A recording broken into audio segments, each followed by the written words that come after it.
ships that we build. Look at the massive military forces we have. And we're spending hundreds of millions, billions of dollars maintaining all that system. What the hell for? To kill people. And yet we have millions of people suffering terribly, and we ignore them. Where is our sense of social moral responsibility? Where are all these Christian values? Where are all the Christian churches? And what are they preaching? What are they going to preach tomorrow? Are they going to talk about that? Why the hell don't we get rid of all these nuclear arms? It won't do us a bit of good, because I wrote in my book, the translator told me a long time ago, there's no way that the aliens, the alien council, will ever allow a nuclear war on Earth. They may allow one drop, like India and Pakistan. It was they came very close to it some time ago, where India might have dropped atomic bomb on Pakistan, and vice versa. But then the agents would have stepped in and stopped it then, because if we want to destroy ourselves, that is up to us. But if we decide to do anything of that nature that will interfere with them, then that's a different situation. Now, when we explode atomic bombs on Earth, it affects the ley lines. You're aware of the ley lines, aren't you? Yes.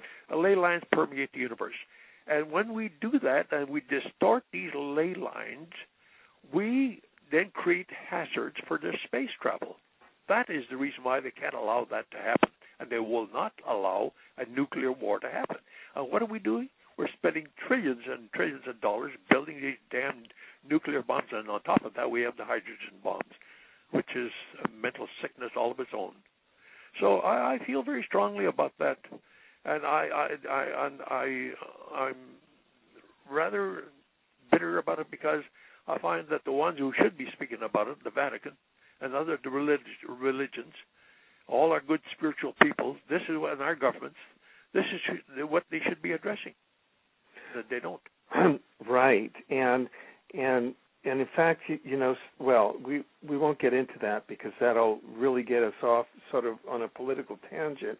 But sticking with what the Council of Eight have announced that their plans are, and what the Transcenders appear to be communicating to you, what the plans are, what would you see as the specific future courses of action between 2010 to 2015, and how do you see this whole scenario unfold? It seems pretty awesome to me. Yes, we're facing some very grim situations here.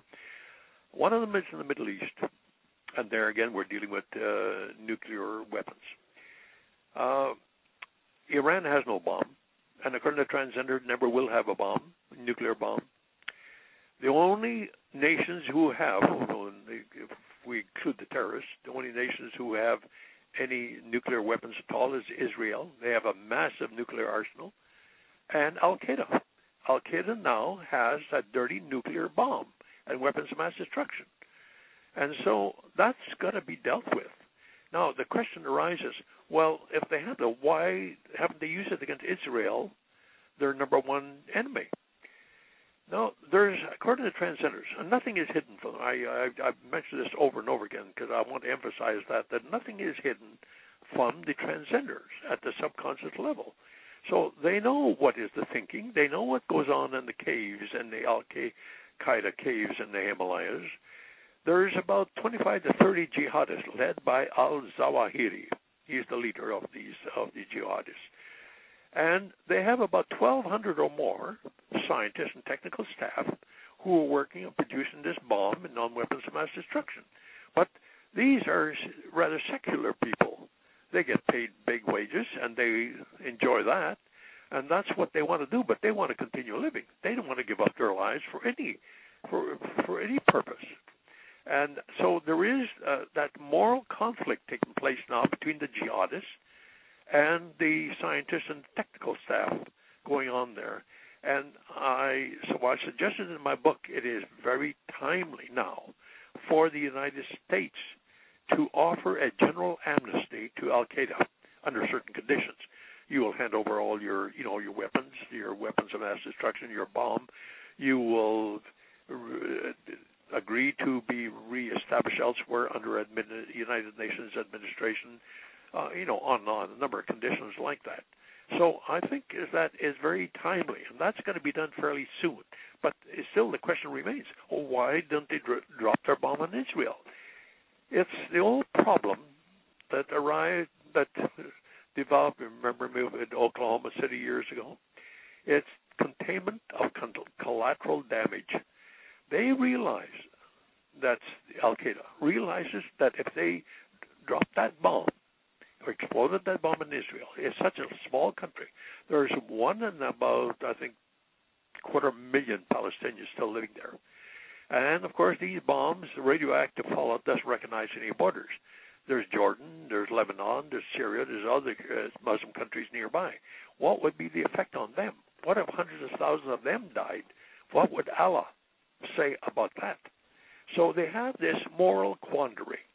And so they're still sitting there. They haven't quite determined what they're going to do about that. So I suggested in my book, and I do hope somebody would take up this challenge and try to put pressure on the politicians to at least give it some consideration, offer them a general amnesty. That's right. one thing. That's one thing. And then, of course, we have the collapse of in the next, maybe within the next year, certainly within the next 2 years, the total financial and economic collapse of all the industrial nations of the world. What happens then? And well, yeah. So do you see so along with the intervention in the specific intervention with their advanced technology to clean up the atmosphere that the Council of Eight have decided, will the Council of Eight be sending what we would call, civilian aid to sort of teach humans how to husband a planet and how to run an economy and how to run alternatives to war? Will we be kind of tutored in how to be a real society, or are we going to be left on our own? What is the nature of the intervention going to be? Has the Transcenders talked about this at all? Yes, I have, and in some measure I have. For example, in regards to the technology for removal of carbon dioxide from the atmosphere, now there's several of the Alien Council members who have that technology, and that technology will be given to us. It's very sophisticated, but we will have that technology, so we'll take care of our own atmosphere thereafter. That's certainly one thing. Now, the other thing in terms of we won't be left entirely on our own, of course, mind you, within the bounds of free will and choice. But one of the things they told me is that the Pleiadians have been involved with us for many, many years. There's approximately 1,200 Pleiadians living amongst us now. And some of them are not even aware of that they are Pleiadians. They've taken on the human dimensions and that sort of thing. But they are never in positions of leadership. You will never find a Pleiadian who is a president or prime minister or anything like this. Usually they're not politicians. What they are, they're in the media, they're in business, they're in the universities, and they're all over the world. They're in the United States, Canada, Europe, Russia, China, Africa, South America. So they're here and there and all over the place. And what they do is they offer advice and they assist wherever they can, but they don't really take over and do things for us. They act more in an advisory capacity. And I suppose that will continue, maybe more so in the future, I don't know. But there's one other thing, though, Alfred, and this is very important. The changes are taking place already amongst our children. The transgenders are telling me that there are many, many children being born today and have been for the last 20, 25 years who have a different spiritual consciousness, and they are going to help to change our world. and under the leadership of the Russian guru.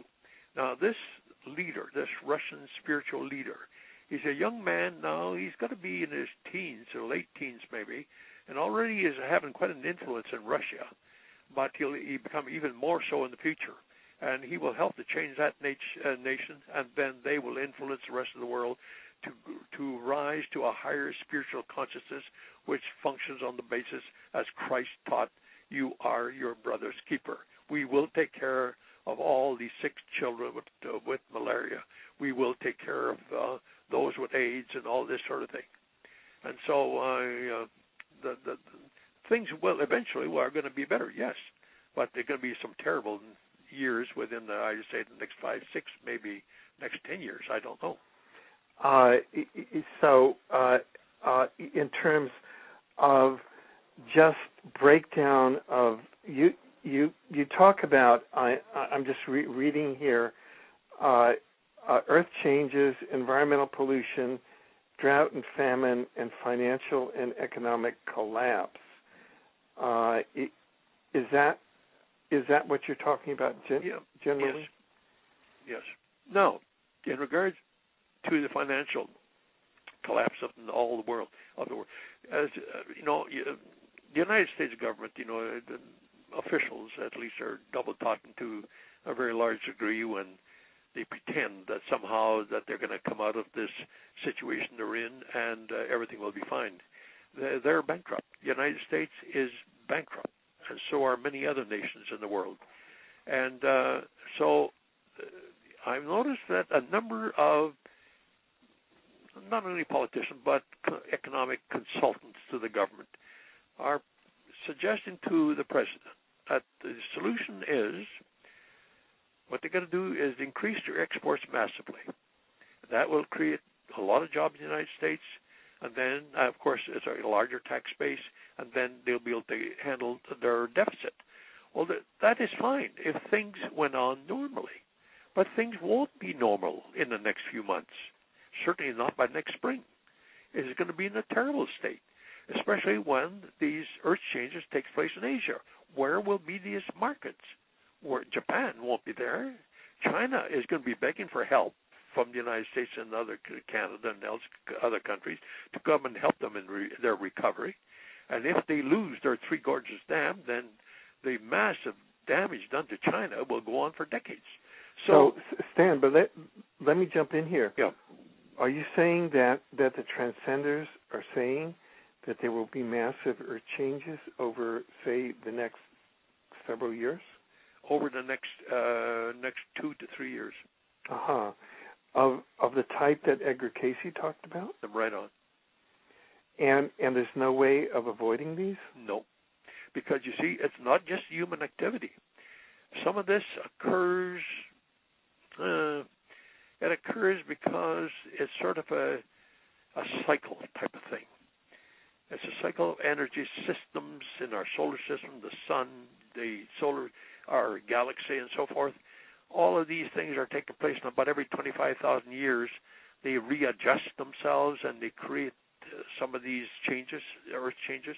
So this is what we're apparently, to a large extent, we'll be facing.